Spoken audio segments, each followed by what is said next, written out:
Sem tudi opazila, da veliko športnikov, ki so šli v podjetništvo, potem pa pridobijo dovolj dobre rezultate. Mogoče zaradi discipline, mogoče zaradi napornosti ali te navade vztrajati. A mogoče s svoje strani vi poveste, kaj mi, navadni ljudi, lahko kakšne lastnosti od športnikov prevzamemo in se naučimo pri njih, da tudi pri našem življenju pridobimo boljše rezultate. Zanimivo. Prav gotovo šport lahko zelo veliko da za življenje, zato ker na nek način, še posebej v kolektivnih športih, uči delovati v skupini, kako pomembno je, da se povezuješ in da pač narediš vse, da si dober člen te verige, ki potem lahko pripelje do uspeha.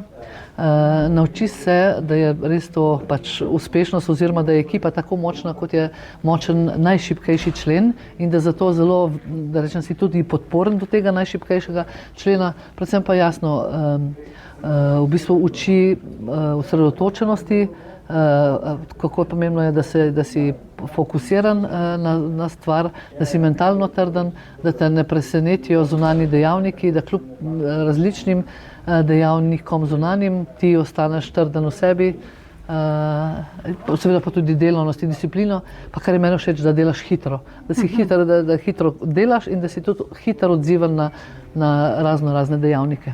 Najlepša vam hvala.